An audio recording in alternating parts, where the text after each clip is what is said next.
year to over 385 million. So you have people in the wake of Hurricane Helene that were offered $750 each, and you have Kamala Harris willing to give the people of Lebanon $157 million. That money will not go to the people of Lebanon who want to be freed from Hezbollah, but instead to the terrorists. This lady is a disaster. This lady is a disaster. She would be such a disaster. It would be unbelievable. If you think Joe Biden is a disaster, this lady would absolutely beat her. Let me share this real quick. This show is brought to you in part by MyPillow.com. A large retail store just canceled a huge order, leaving MyPillow with a ton of extra MyPillows. But you know what? That's their loss and your gain. For the first time ever, you can get a standard classic MyPillow for wholesale prices for only $14.88. But it gets better. For a limited time, they're offering their entire classic collection at wholesale prices. Get queen size MyPillows for just $18.88. You can upgrade to a king for only $1 more. You can get the body pillows for just $29.88 and multiple use MyPillows for $9.88. Go to MyPillow.com. Use the promo code Carl. I spell it CARL, not like the communists, or call 800-858-0263 to take advantage of wholesale pricing for the first time ever. On top of that, receive free shipping on orders over $75.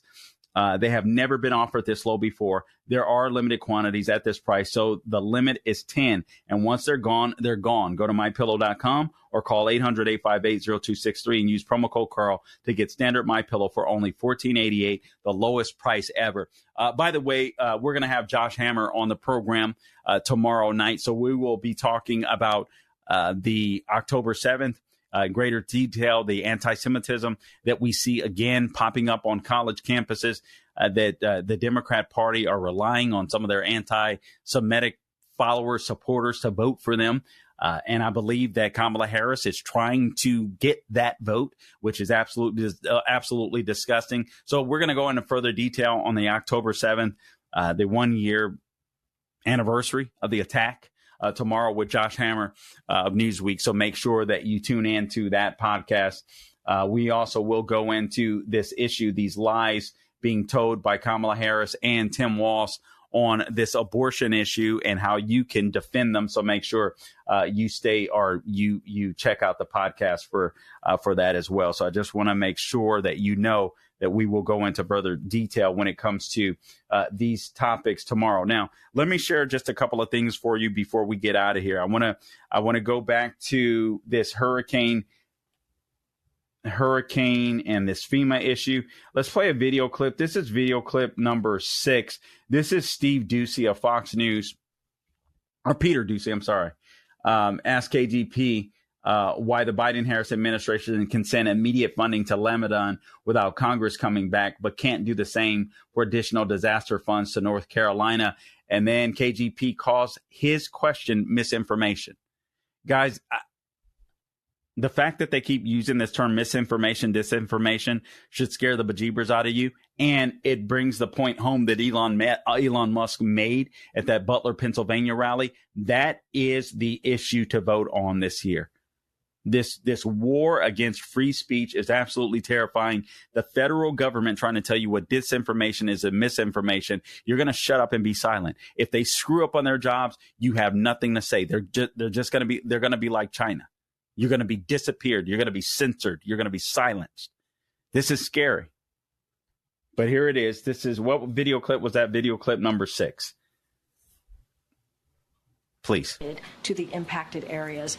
But instead, people want to do disinformation, misinformation, which is dangerous, because then when folks on the ground hear that, they may not want to ask for the help that they need. That is there for them.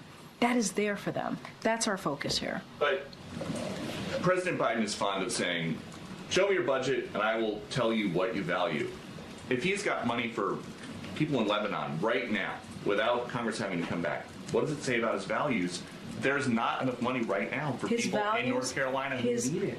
That's not misinformation. Wait, no, that is your whole premise of the question is misinformation, sir. Wow. Yes, Which it's misinformation. Is there money to send Lebanon right now? I just mentioned to you that we provided more than $200 million to folks who are impacted in the area, and I just shared with you that people are deciding not to. People are deciding not to. I sent a letter to Congress that there's not enough money to help people in North Carolina. We're talking about the SBA disaster loan. That's money for people in North Carolina. And that's important, and people in North Carolina need that. Wait, this is nothing new. Peter, this is nothing new. Congress comes together, they provide money, millions of dollars, for disaster relief. We're asking them to do the job that they have been doing for some time. From a letter that President Biden sent to Johnson, McConnell, Schumer, and Jeffries. The president's letter is not misinformation. Would you agree? No, the way you're asking me the question is misinformation. Oh, There's my money Lord. that we are allocating to the impacted areas, and there's money there to help people who truly need it. There are survivors who need the funding, and it's there. That you don't like misinformation. I actually said we have the money available to help survivors of Hurricane Helene and also Hurricane Milton. Now there's going to be a shortfall, right? Because we don't know how bad Hurricane Milton is going to be. And so we're going to need additional funding. That's exactly what I just asked about. And you said it was misinformation. Yes. What you're asking me is why Congress needs to come back and do their job. That's what you're asking me. Congress needs to come back and do their job and provide extra assistance, extra funding to disaster relief fund. That's what Congress needs to do, and we're going to continue to urge that. You may not want that, but that's okay. That's what this president wants, and that's what the vice president wants. Thanks, everybody. Someone to tell her that her suit jacket is way too big. I'm not sure what was going on there. That was weird. Okay, so let me just share this story with you because this is very important. This hat tip to Real Clear Investigations. Although FEMA told Congress last month that it had $4 billion in its disaster relief fund, officials also warned that the fund could have a shortfall of $6 billion by year's end, a situation FEMA says could deteriorate in the aftermath of Hurricane Helene. While FEMA is expected to ask Congress for new money, budget experts note a surprising fact. FEMA is currently sitting on untapped reserves appropriated for disasters stretching back decades. I heard a caller call into a show last week. I didn't know what to think about this. Here's the report. An August report from the Department of Homeland Security's Office of Inspector General noted that in 2022, FEMA, quote, estimated that 847 disaster declarations with approximately $73 billion in unliquidated funds remained open. What? Listen to this again. FEMA estimated that 847 disaster declarations with approximately $73 billion in unliquidated funds remained open. Not 847 cases or 847 families, 847 disaster declarations where basically the money has not been dispersed. Drilling down on that data, the OIG found that $8.3 billion of that total was for disasters declared in 2012 or earlier. Such developments are part of a larger pattern in which FEMA failed to close out specific grant programs, quote, within certain time frame known as the period of performance or POP, close quote, according to the IG report. Those projects now represent billions in unliquidated appropriations that could potentially be returned to the disaster relief fund. So people in the past never got taken care of. The money was never dispersed. So there's some money still there that could be used and tapped into.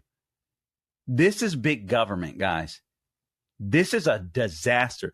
FEMA needs to be reimagined. Actually, it does need to be broken up. I don't know what these organizations do anymore. I don't know if they're fulfilling their purposes. But maybe they are. We do have a video clip of, is this inside the furnished Maine apartments where migrants are getting up to 2 years of free rent and utilities? All right, that's in Maine. Let's play that. That's video clip number 8, please, Gabe.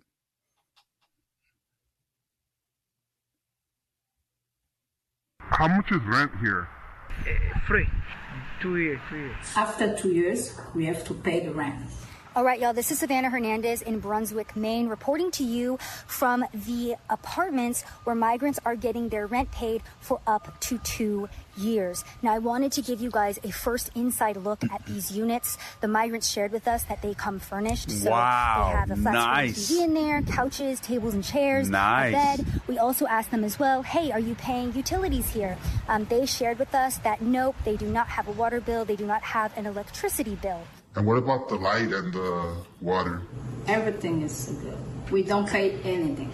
Now, I wanted to focus in on this area of Maine because there is a housing crisis going on currently for residents, and these buildings were initially created for Maine residents, but then it was decided that homeless migrants would be living here. Now, as an American, you can rent out one of these units, but a one-bedroom is going to run you about $1,800, and a two-bedroom is going to run you about $2,300. By the way, the average housing price for a house over here in Brunswick is about $480,000. So there was obviously a lot of outrage when it was first discovered that migrants were going to be housed here for free on taxpayer dollar. Now, I wanted to focus in on Brunswick as well because this is the same county that has received FEMA funding from that same program that spent almost $1 billion through the fiscal year of 2023 and 2024 on sheltering illegal immigrants throughout the United States of America. By the way, FEMA coming out and saying that they have run out of that funding. We are expecting another hurricane hitting. We do not have the funds. FEMA does not have the funds to make it through the season. This is why I wanted to come up this way. Misinformation on Alejandro Mayorkas' part? Because I wanted to show you guys a comparison of how the federal government is treating American citizens versus illegal immigrants and migrants in this country. This is how migrants up in Maine, up in Brunswick are living. We also went to Bangor, we went to Lewiston, and there are really nice African migrants who share with us that they really like it over here, that they've been treated very well. We spoke to Catholic Charities who told us that they are expecting more migrants. They're actually bringing more migrants up this way. Yeah, so we're expecting up to 150 refugees starting yesterday until September 30th, which is the fiscal year. And then we also have walk-in clients, which will increase those numbers. Generally, for refugees that we know are coming, we help them get set up with an apartment.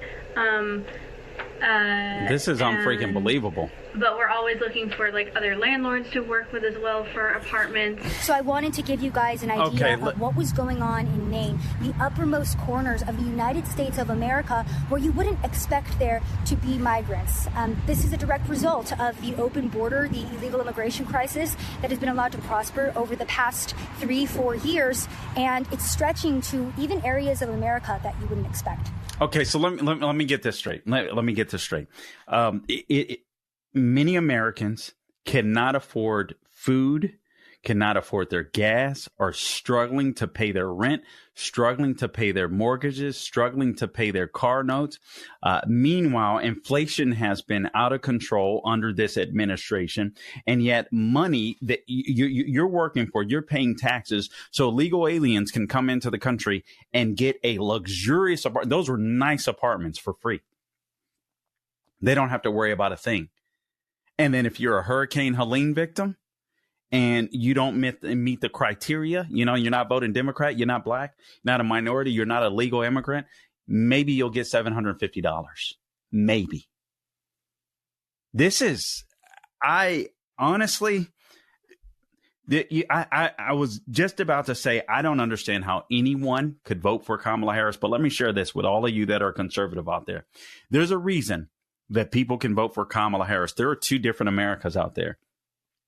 And the way that social media and the way that the news is impacting a lot of different voters, depending on what news outlets they subscribe to on their phones or they look at it on their phones or laptops or whatever it may be, they're getting that information. Those sources are being sent to them. A lot of people aren't scouring different news sites, different websites. They're not doing that. And the left knows that. That's one reason why I want Section 230, because there's a lot of censorship going on. If we got a lot of if you could subscribe to whatever news you wanted, but also you would get some of the same mainstream news, you wouldn't have the type of divided America. And I think you would have a more informed America. But these social media companies, Google and all these type places, they are specifically targeting voters to make sure that they can win these elections. So a lot of Democrat voters and people in the middle, if they're checking out CNN, MSNBC, if they're searching on Google, they aren't hearing stories like this. That's insane. That's insane. All right. So anyway, I just wanted to touch on some of the issues that you're gonna be impacted by, depending on your vote on November 5th. So you got to get out and vote. Make sure you tune in to tomorrow's podcast. Again, we'll have Josh Hammer on, and we'll also have another guest that will be on to discuss this abortion issue that Tim Walsh